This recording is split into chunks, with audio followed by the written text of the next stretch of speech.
1984 के दंगे उसके पहले भी हुए हैं, उसके बाद भी हुए हैं, होते रहे हैं।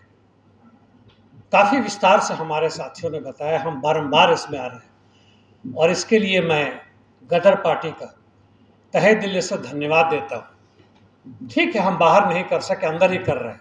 प्रतिरोध का मशाल जारी है और यह केवल दंगा जेनोसाइड के खिलाफ नहीं, बल्कि हर तरह के अन्याय के खिलाफ है, जहां हम एक साथ मिलते हैं, बात करते हैं और फिर कोशिश करते हैं कि हम अपनी जो खोई हुई जमीन है उसको वापस करें, ताकि हम सड़कों पर आ सकें और साथ साथ ऐसे समाज बनाने की तरफ बढ़ें, ऐसे सामाजिक परिवर्तन की तरफ लाएं, सोशल ट्रांसफॉर्मेशन लाएं, जहां इस तरह की घटनाएं सोची भी ना जा सके।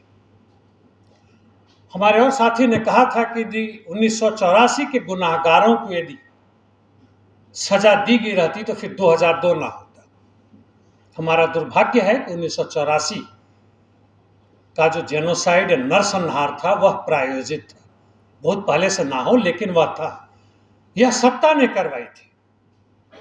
वैसे यह भी कह दूं कि अभी हम सब साथियों का दुर्भाग्य है कि हमारे भारत में ऐसे कई वामपंथी पार्टी हैं जो कहते हैं कि हमें कांग्रेस का साथ देना चाहिए ताकि हम प्रजातंत्र की वापसी कर सकें। इससे अधिक घटिया बात और कुछ नहीं हो सकता है।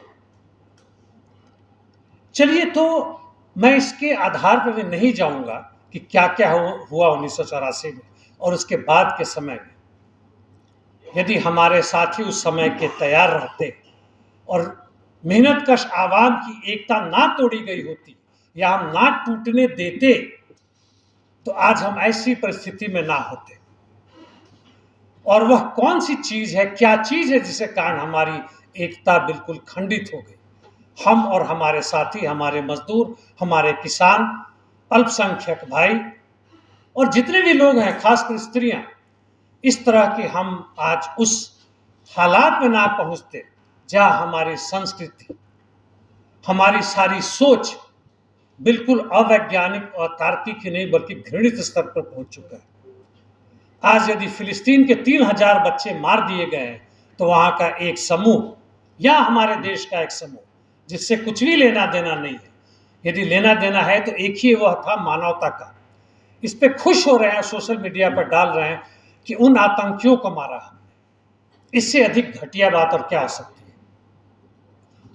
यह भी बताना आवश्यक है कि यदि धर्म या जाति के आधार पर या भाषा के आधार पर जो बहुमत अधिसंख्यक मेहनतकश आवाम है, यदि वह लोग सोचते हैं कि अल्पसंख्यकों को दरकिनार करके उन्हें दबा के हम खुशहाल रहेंगे, तो यह भारी गलतफहमी है। और यही मैं कहना चाहता हूं दोस्तों कि हमारी इस दुर्भाग्य का, हमारी इस स्थिति का कारण सिर्फ यह नहीं है कि हम आपस में घृणा करते हैं, कारण है नहीं कि धर्म हमें या हमारा मजहब, मैं किसी को कोट कर रहा हूं कि मजहब ही सिखाता हमें आपस में गैर करना और भाइयों भाइयों में लड़ाई करना। इसका कारण हम लोग नहीं है, इसका कारण पूंजी है, इसका कारण पूंजीवाद है, इसका कारण पूंजीपति वर्ग है जो पिछले 400 वर्षों से मजदूर वर्ग के ऊपर बिल्कुल बुरी तरह छाके वह केवल अपनी पूंजी का ही पुनरुत्पादन नहीं करता है, आगे बढ़ने के लिए, उसको संकेंद्रित करने के लिए, उसको कंसंट्रेट करने के लिए। आज 100 से कम लोग हैं जो पूरे दुनिया की पूंजी, जितनी भी धन है, संपत्ति है, 50% लोगों के पास नहीं है, उनके पास है। तो वह उसको फिर से रिप्रोड्यूस करता है और उसके साथ साथ और क्या बनाता है? आज की आर्थिक परिस्थिति, सामाजिक परिस्थिति, धार्मिक परिस्थिति, आज के स्कूल और कॉलेज, हमारे स्कूल कॉलेज में आज सुभाष चंद्र बोस और खासकर भगत सिंह को सिलेबस से बाहर कर दिया गया है। क्यों? क्योंकि भगत सिंह एक कन्फर्म वामपंथी ही नहीं, एक कम्युनिस्ट थे। उन्होंने वर्ग संघर्ष का नारा दिया था। उन्होंने और उनकी पार्टी ने, गदर पार्टी ऑफ इंडिया ने, यह बताई थी कि दोस्तों, हम केवल अंग्रेजों को हटाना हमारा लक्ष्य नहीं है, बल्कि हमारे पूंजीपतियों को हटाकर सत्ता को मजदूर वर्ग और किसानों के हाथ में देना है, तभी अन्याय का आधार का खात्मा होगा। नहीं तो इस तरह के नरसंहार हमारे देश में और पूरे दुनिया में चल रहा है। नरसंहार को छोड़े, हमारे साथी ने सही कहा कि आज हम घर से बाहर निकल के हम कुछ बोल नहीं सकते, और जिस तरीके से हमारे औरतों को, तथाकथित दलितों को, अल्पसंख्यकों को, आदिवासियों को खत्म किया जा रहा, दबाया जा रहा है। बेरोजगारी का तो सीमा मतलब इस स्तर तक पहुंच गया है कि ये सरकार बहुत खुश है, उसके समर्थक बड़े खुश हैं कि आज बेरोजगारी का आकलन करना ही खत्म कर दिया गया। कितने प्रतिशत बेरोजगार है, हमारे पास सरकारी आंकड़ा नहीं है।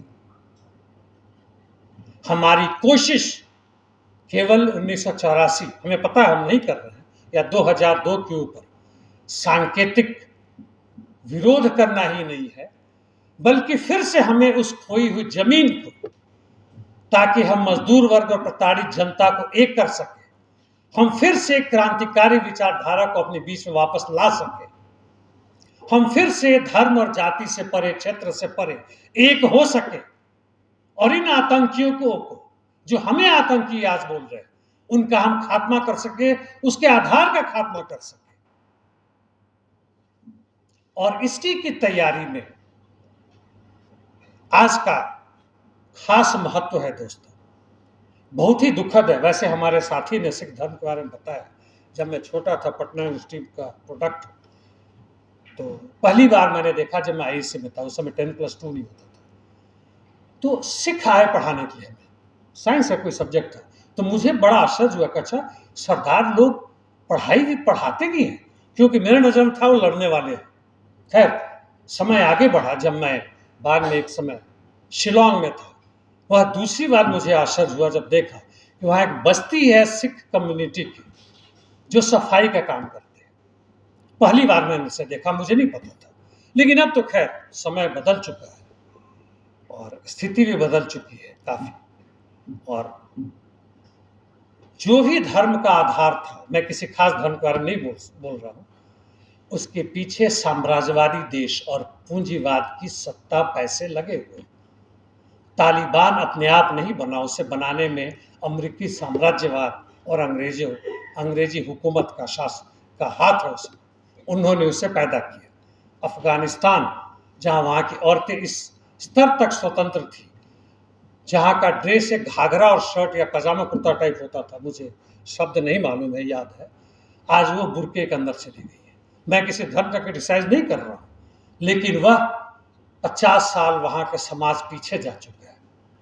आज भारत में जो हिंदुओं को कहा जाता था कि एक उन्नत और खुला हुआ समाज है, वह 50-100 साल पीछे जा चुका है।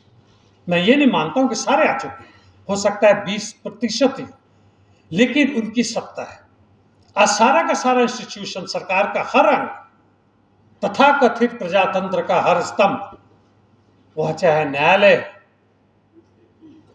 पुलिस, प्रशासन, शिक्षा की व्यवस्था देने वाले जितने भी तथाकथित एजेंसीज, ईडी, सीबीआई वगैरह वगैरह, वह सब का एक ही मकसद है कि यहाँ के कुछ चंद छोटे गिने चुने पूंजीपतियों के लिए काम कर रहे हैं, और उनके चमचे, ये राजनीतिक दलाल जो है और जो सत्ता में जो ऊपर में है, वो हमारे ऊपर शासन कर रहे हैं। बताइए, हमें वहां से मोटरसाइकिल हटाना है क्योंकि खास बंदा इधर से गुजर सकता है। हालात यहां तक पहुंच गई है, और हम भागते हैं कि मैं सुरक्षित हूं कि नहीं। चलिए, मैं ज्यादा आपका समय नहीं लूंगा, मैं इतना ही कहना चाहूंगा कि हमारी जरूरत है एकता की, एक सही विचार पर एकता की। और इसी के साथ इनकलाब जिंदाबाद।